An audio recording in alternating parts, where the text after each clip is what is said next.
Amados ouvintes e telespectadores deste canal Espada Inflamada, que é o mesmo Espada Flamejante, mas nós estamos trocando o nome para Espada Inflamada por causa de concorrência com outros canais iguais.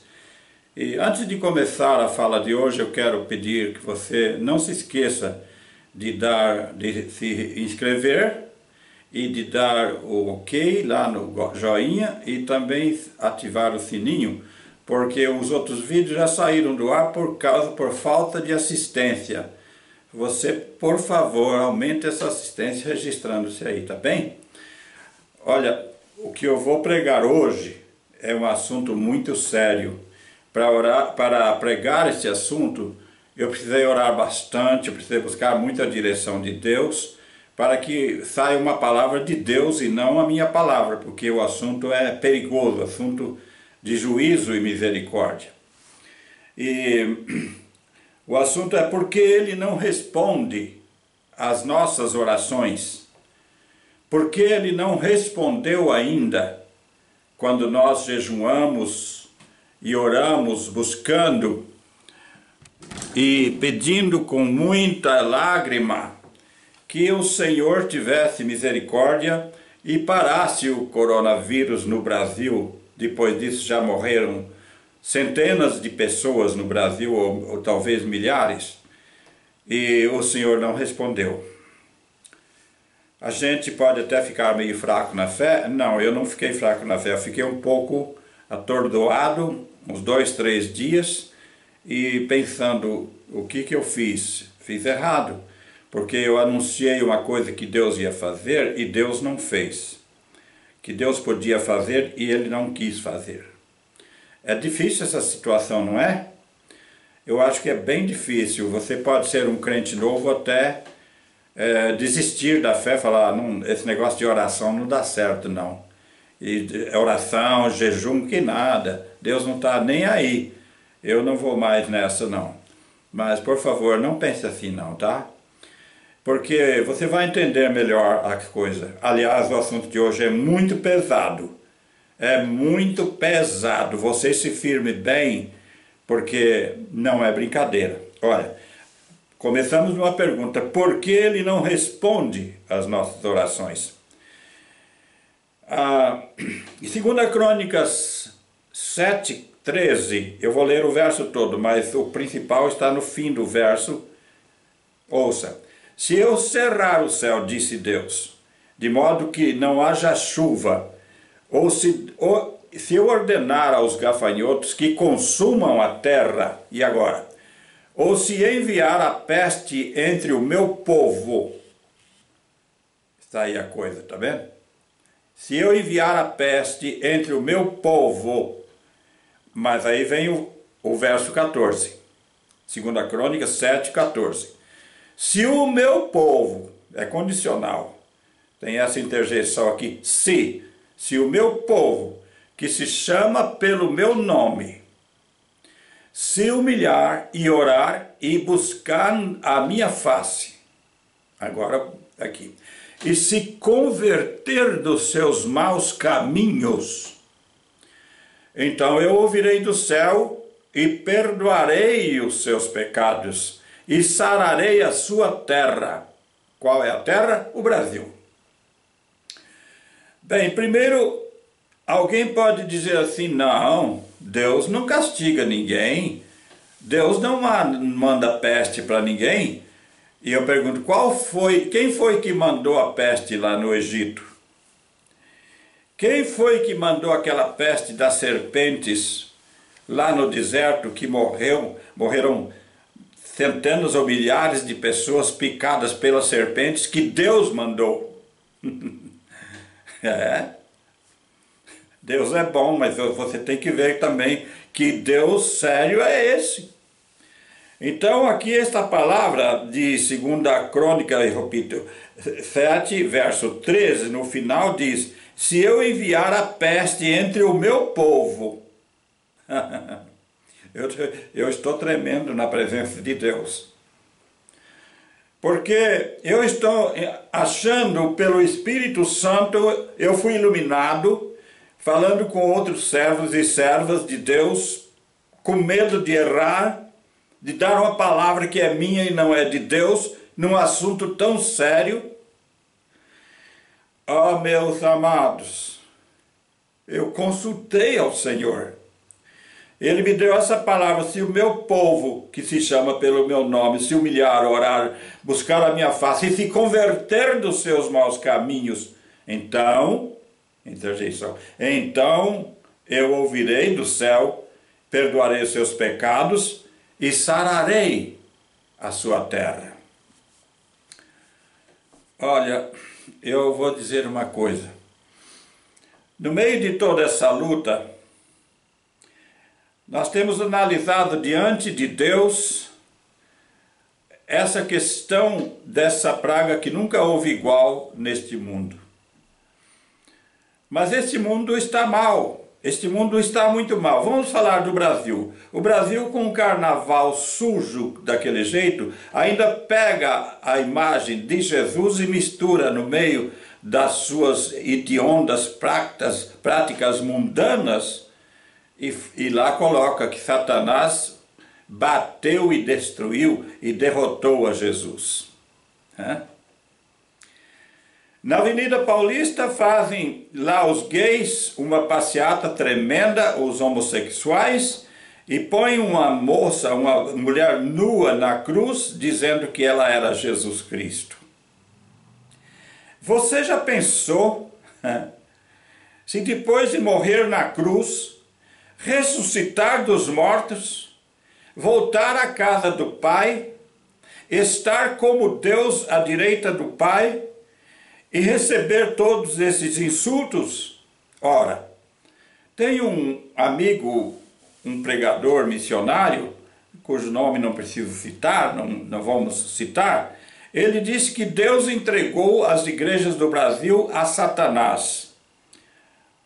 Você crê nisso? Não, eu também não creio. Que Deus não ia entregar a igreja do filho dele para Satanás. Porém, entre aspas, Deus entregou, sim, deixou Satanás fazer alguma coisa que está destruindo vidas, destruindo empregos, destruindo economia, destruindo povos. Sim, Deus deixou Satanás fazer. O coronavírus, aí abreviado Covid-19, é uma pestilência que foi fabricada pelo homem. Está mais do que provado que foi produzido em laboratórios na China, sim. Espalhou pelo mundo e ninguém está conseguindo contê-lo. Mas tem um. Esse consegue. Esse é o Criador dos céus e da terra, o soberano Deus, Yahweh das alturas. Elohei Abraham, Elohei Yitzhak, Elohei Yaakov.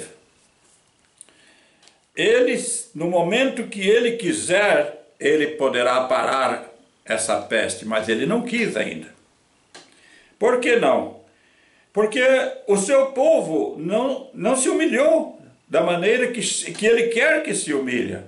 É verdade que tem tantos jejuns, nós jejuamos, eu jejuei, eu convoquei 70 pessoas para jejuar, isso foi tão grande que o número chegou a 100, eu queria 70, o número chegou a 100, e nós jejuamos e oramos.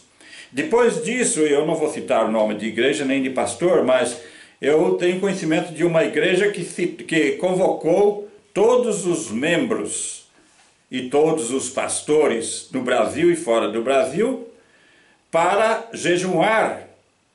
E jejuaram. Nesse dia eu não jejuei, mas eu orei juntamente com esses que jejuaram. E quando, me permita dizer, eu não sou nenhum super santo, mas veja só, eu estava cantando hinos ao Senhor e depois fui orando e tocando o meu teclado.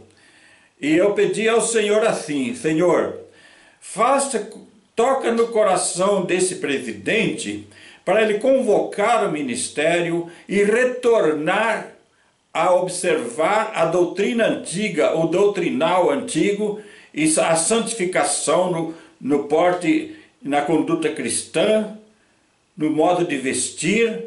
E quando eu estou falando assim, o Senhor me interrompe e diz assim: não, eles não vão voltar. Eu digo francamente, eu chorei, eu chorei 3 dias depois disso. Porque o meu desejo é que reconsiderassem e voltassem atrás para ganhar aquilo que perderam. A igreja é de Jesus, mas os homens estão dirigindo a igreja. E do jeito que os homens estão dirigindo, não é o jeito que Deus gosta. Não é o jeito que os antigos ministros dirigiam. Por quê? Porque está faltando isso aqui. Orar? Está orando. Buscar a minha face? Está buscando. Mas se converter dos seus maus caminhos, aqui que está o ponto-chave. Depois de converter aos seus maus caminhos, o Senhor grandioso, dono da igreja, Pai de nosso Senhor Jesus Cristo, que está irado com o mundo por causa de tudo quanto o insulta, tudo que provoca sua ira, o homossexualismo, a sensualidade nas igrejas. O que está no mundo é do mundo mesmo. A palavra diz que o mundo está no maligno. Mas nós não estamos. Nós estamos em Jesus. Jesus está em nós. Jesus está aqui neste coração. Porque a palavra em João 14, verso 15, se não me engano, diz assim: se alguém ouvir a minha palavra, meu Pai o amará, e viremos para ele e faremos nele morada. Que maravilha! Nós fazemos a obediência a Deus para isso, mas nós não estamos totalmente de acordo com a vontade de Deus. Eu estou pedindo a Deus: Senhor, tem alguma coisa em mim que não está certo? O Senhor fala para mim, o Senhor ajusta, por favor. Porque a situação está difícil. Deus olha para o mundo e vê o mundo pior do que Sodoma e Gomorra.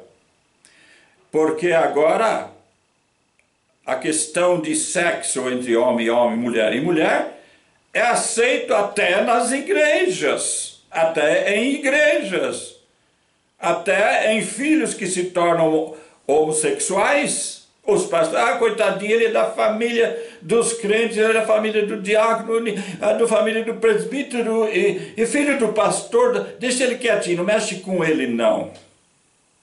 Tudo isso está insultando a Deus. A verdade tem que ser pregada. A verdade tem que ser ensinada. Aquilo que está na Bíblia nós temos que ensinar o nosso filho, os nossos membros, o nosso povo. Nós temos que ensinar. Se nós não ensinarmos, nós vamos ficar devedores. Mas aqui em Joel 2, verso 12, começa a abrir então uma porta. Uma porta estreita. Ainda assim, agora mesmo, diz o Senhor: convertei-vos a mim de todo o vosso coração, e isso com jejuns, e com choro, e com pranto. Qual é o primeiro verbo aqui? Convertei-vos a mim. Começar com converter-se, porque orar é fácil, cantar adoração é fácil, até chorar é fácil. Porém, converter não é fácil. Converter quer dizer, e estou caminhando numa direção, e eu vou mudar de direção e volto a 180 graus. Eu estava indo para o norte, vou para o sul. Ou se eu estou indo errado para o sul, eu volto para o norte. Não é só uma comparação, mas é mudar de direção. E se nós então, meu Deus, tem misericórdia. Ó Santo de Israel, tem misericórdia. Mas se nós, aplicarmos o nosso coração e a nossa alma a descobrir a vontade do Senhor e corrigir os nossos maus caminhos, como a palavra de Deus diz,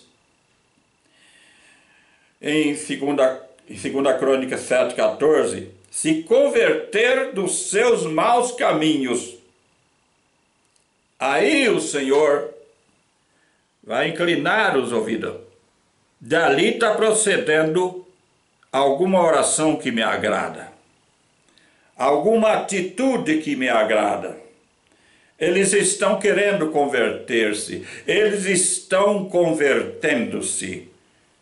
E aí então virá certamente a palavra de Deus dizendo em Joel 2,12: ainda assim, agora mesmo diz o Senhor, convertei-vos a mim de todo o vosso coração, e isso com jejuns, e com choro, e com pranto. Mas o primeiro verbo foi convertei-vos a mim. E aí vem então o jejum, jejuar, o choro, chorar, o pranto. Isto não é um choro fingido, mas um choro profundo na presença do Senhor, como era Daniel e como eram outros profetas. Daniel diz, eu apliquei o meu coração a buscar ao Senhor. E por 3 semanas eu não comi nem bebi, buscando ao Senhor. Moisés, quando deparou com aquela cena de um bezerro, e o povo de Deus adorando um bezerro, Moisés se estremeceu e jogou as tábuas dos 10 mandamentos no chão. Acertou com o povo, com Arão, e depois voltou ao monte. E Deus estava irado e queria, lá no monte ele disse, Deus estava querendo destruir o povo. E eu fui então e me inclinei diante do Senhor por 40 dias, mais 40 dias e 40 noites, sem comer. Ele diz assim, e eu não comi e nem bebi nada. Fiquei inclinado perante o Senhor, por causa do povo, porque o povo tinha pecado. E ele clamou, Pai, esse povo pecou demais. Mas esse povo é o teu povo, ó Pai. Então, não destrói não, Pai. Não, livra esse povo, Pai. Livra sim, tem misericórdia. Convertei-vos a mim de todo o vosso coração, e isso com jejuns, e com choro, e com pranto. Aí vem o final. Deuteronômio 7, verso 9. Saberás, pois, que o Senhor teu Deus é Deus, o Deus fiel. Quando diz Deus fiel, é um Deus que tem um traçado de palavras que ele falou e que mandou escrever, e que ele não afasta nem para a direita nem para a esquerda daquilo que ele falou e que mandou escrever. Ele é fiel à sua palavra, ele é fiel à sua promessa e às suas promessas. Esse Deus fiel, que guarda o conserto e a misericórdia até 1000 gerações aos que o amam e guardam os seus mandamentos. Ele é Deus de justiça, mas também é Deus Pai de misericórdia. Ele é Deus fogo consumidor, um perigo medonho brincar com fogo. Mas ele também tem misericórdia. A tua misericórdia dura para sempre. É assim. A sua misericórdia dura para sempre. Mas quando é que vem essa misericórdia então, pastor? Quando é que virá? Pois nós, quanto tempo, quanta gente já morreu? Quantos diáconos, quantos pastores? É difícil, não é? Meu prezado telespectador, você perdeu mãe, perdeu pai, outro perdeu irmãos, perdeu parentes, perdeu filhos e ainda outros estão perdendo todos os dias.